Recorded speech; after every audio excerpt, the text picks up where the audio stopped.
While Eddie's father showed me his pride and joy, the 21-inch black and white television set, Eddie's mother came into the room with a stack of framed photos of the family. There was Eddie at various ages, and his sister Esma and Mohammed. There was also another boy in the photos. The mother pointed to him. "Joseph," she said, and started weeping. When Mohammed came to collect me to take me to the harbour for lunch, I told him that I was full from having eaten the 2 chicken liver rolls for breakfast. He explained that responding so enthusiastically to the meal was a sign that I wanted more. I was slowly understanding the Arab ways. I told Mohammed that his mother had shown me photos of the family and that she cried when pointing out a young man by the name of Joseph. "Yes," Mohammed said, "his actions changed our lives." He told me the story of Joseph, the youngest of the brothers, who was a surprise baby, born when the mother was in her early 40s. Joseph was premature and had a lot of health issues.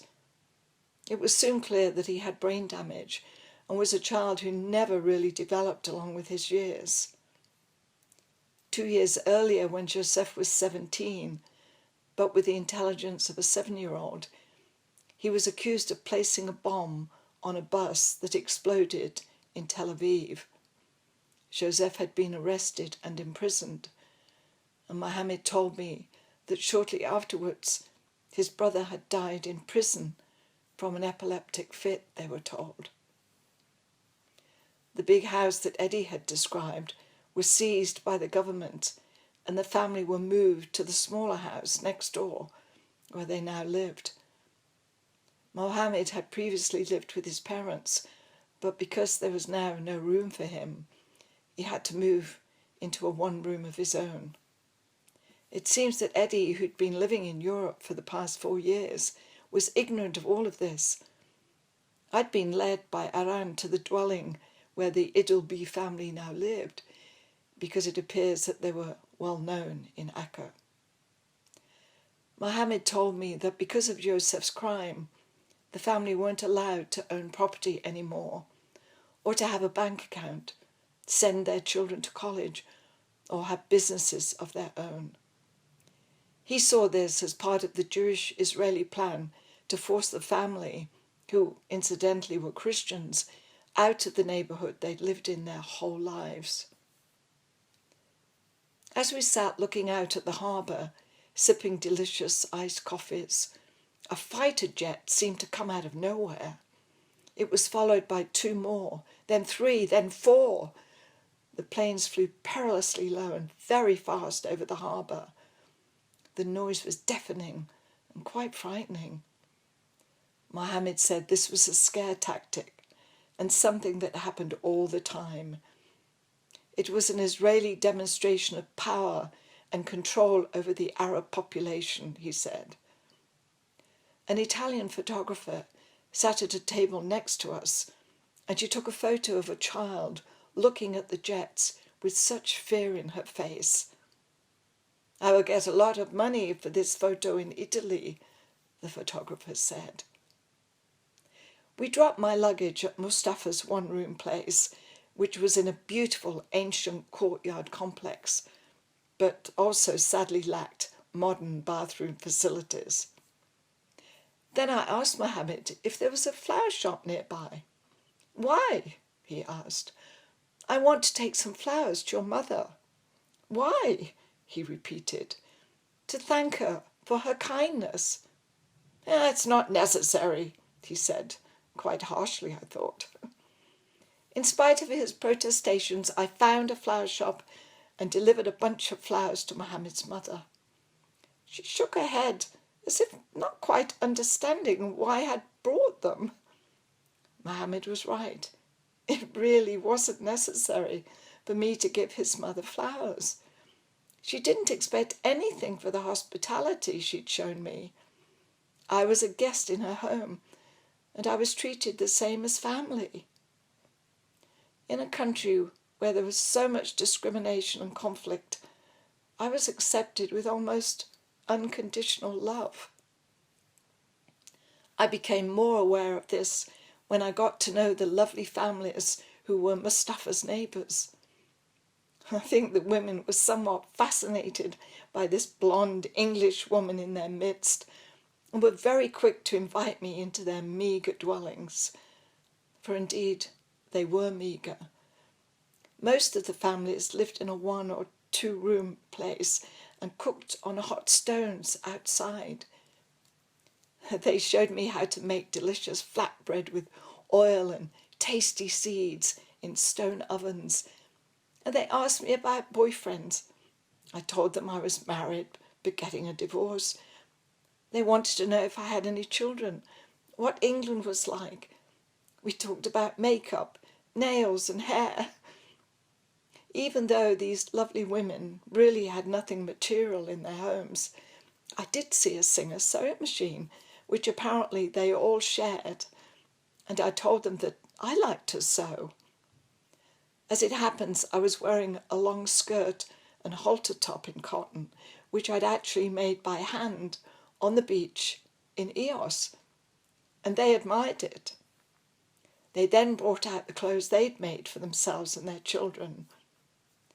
Now, none of these wonderful women of all ages, sizes and shapes could speak English, and of course I couldn't speak Arabic, apart from a few words such as thank you, shukran, and how are you, kif halik. But we had no problem communicating. We used the common language of the heart, and as far as I was concerned, we were the same and connected in spirit. I loved playing with the children who were anxious to learn English words while they taught me Arabic. One of the women's husbands had a fishing boat, and he took me and a few of the children out around the harbour. It was a lot of fun. They were all concerned that I have a good experience of the place they called home, even though their lives were fraught with uncertainties and danger. I wanted to visit Jerusalem and had met 2 Danish girls who were going to hitch there. They asked if I'd like to join them. We were 3 blondes who didn't have a problem getting a ride, but it turns out that the Danes really had no interest in speaking to the drivers. They just wanted a free ride. In fact, they were really dismissive, and I thought quite rude to someone who was doing us a favour. Consequently, I always sat up front next to the driver. On one occasion, the Arabic driver had a wandering hand that crept along my knee. I didn't freak out, but using as many Arabic phrases as I could muster, I took the emphasis off me by asking his name and where he was from.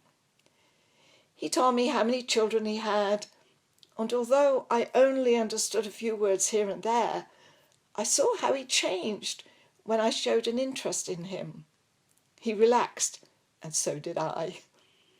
He offered me a fig, and amazingly I remembered that it was called din in Arabic.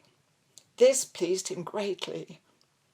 From then on we were like old friends. He invited me to his house for lunch with his family, but indicated that the 2 Danish girls who did nothing but scowl from the back seat were not welcome. I declined his offer, but thanked him for his kindness. We all need to be acknowledged for who we are, regardless of the differences in culture and language.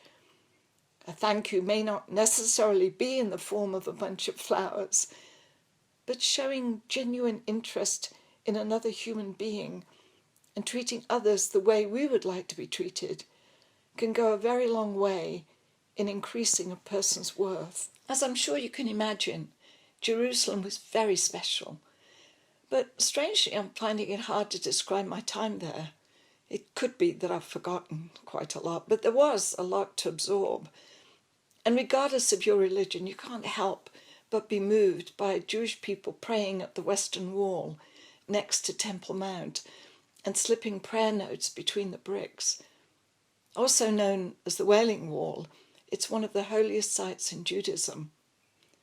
Of course, the city of Jerusalem has also great religious and historical significance to Christians as well as Muslims. And even though I'm not particularly religious, although I think of myself as spiritual, it was thrilling visiting so many of the holy places written about in the Bible. Having said that, I almost felt as if I was walking on hallowed ground, and I didn't think I should have been there. Strange.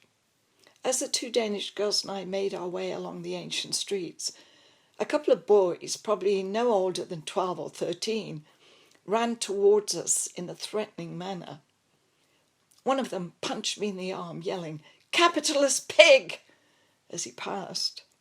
Well, I certainly didn't expect that in this holiest of places, but it almost confirmed the thought I'd had about not belonging there. I'm not sure what a psychologist would say about that, but all I know is that I had a massive bruise on my left arm as a reminder of my visit to Jerusalem. I suppose, being from the Western world, I could be considered a capitalist by these young locals, but I definitely didn't fit that description. I was just a humble backpacker, for heaven's sake.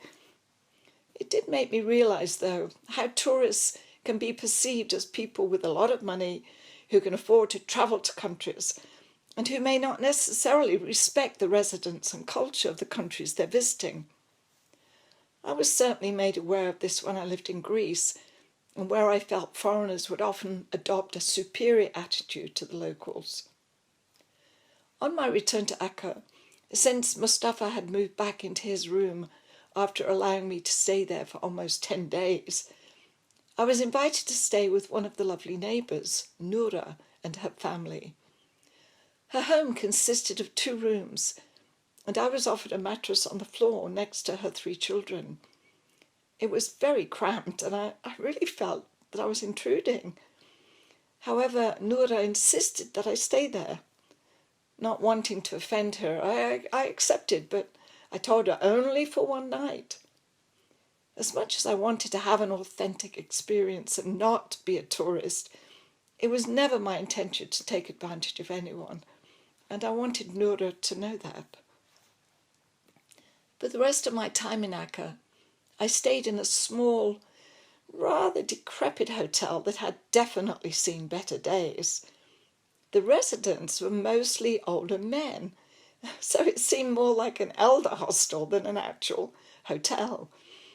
I had a room a few steps up on the 2nd floor overlooking the harbour, and even though it all seemed clean enough, I decided to sleep in my US Army bag on top of the bed. I still had scars from the youth hostel in Tel Aviv and had no desire to entertain any more creepy crawlies. But it didn't quite happen that way.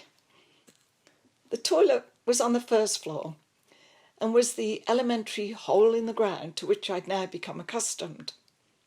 The first time I used it happened to be during the night, and it was a terrifying experience.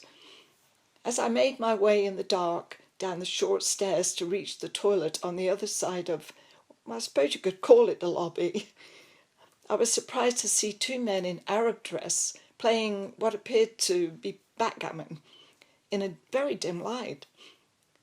They looked up as I passed and nodded. I quickly entered the toilet, closed the door, and was in complete darkness. It was total black, pitch black. As I stood over what I hoped was the toilet hole, I heard loud scratching and skittering noises behind me. I froze in mid-stoop. I was terrified. There must be rats. As my eyes adjusted to the dark, I noticed a pull string next to the door.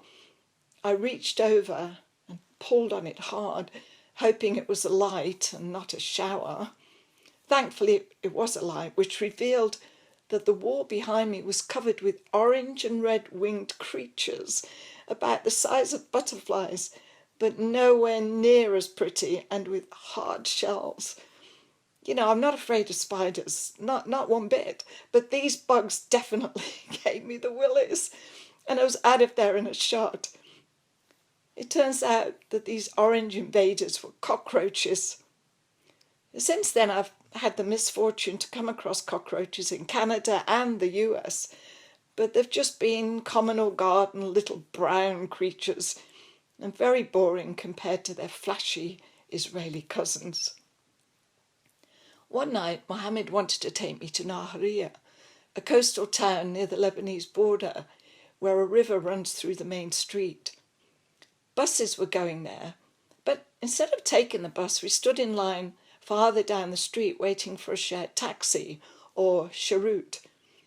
It was a very long queue, and after we'd been waiting for close to an hour, while several buses had left half full heading to Nahariya, I told Mohammed that I just didn't understand why we couldn't take the bus. He explained that Arabs weren't welcome on the buses to Nahariya. While we stood waiting, he pointed out the place where Joseph, his developmentally disabled brother, had been arrested. It seems he'd been standing close to a few young Arab agitators at the bus stop who gave him the bomb to place on the bus to Tel Aviv. Now, since the journey to Tel Aviv took close to 3 hours, and that's where it apparently eventually exploded, it seemed inconceivable to Mohammed that this actually happened. He strongly believed that his brother had been framed, but there was absolutely no way of proving it. Soon it was time for me to leave Akka, and I said goodbye to Mustafa's neighbours who'd been so kind. They invited me to eat with them and then gave me parting gifts. Now, these were people who essentially had nothing of any material value, and yet one lady gave me a beautiful ring with a blue, like a sapphire stone, which I'd admired when she wore it. It was costume jewellery and had no monetary value, but I was so touched that she wanted me to have it. Another lady gave me a pair of lacy underwear, which was new, I might add. The children drew pictures for me and wrote cards, which I still have. When I look at the photos of these families, I wonder where they are now, and I can only hope that those sweet children's lives have been happy and that they've been safe. Just as I'd been moved by the kindness shown to me by Shoshana, the 17-year-old Moroccan Jew in the new city of Akka, and her cousin Haran, I was equally gratified by how the Arabs in the old city of Akka had embraced me. There was no discrimination, no hostility or judgment, just pure acceptance and love for one another, human to human. You might say I was taking a risk to go to an unsettled country like Israel, but it never felt like that for me. It honestly never occurred to me that by visiting Israel I might be in danger. Yes, I'd had a couple of questionable moments which you've heard about, but I trusted that I would somehow be protected, and I was. Call it blind faith if you like, but this is how I've lived my life. I have no fear of the unknown.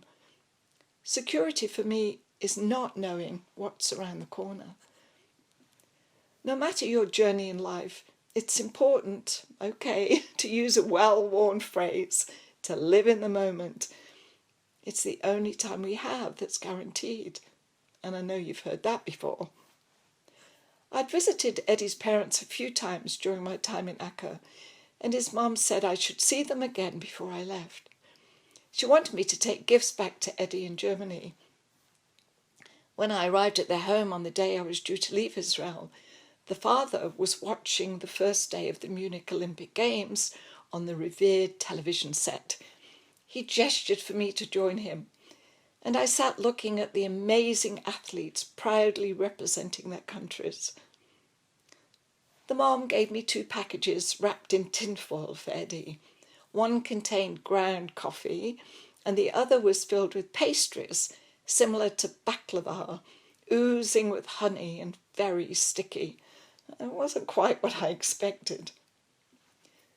Mohammed and Mustafa walked me to the bus station, and I thanked them both for everything they'd done for me.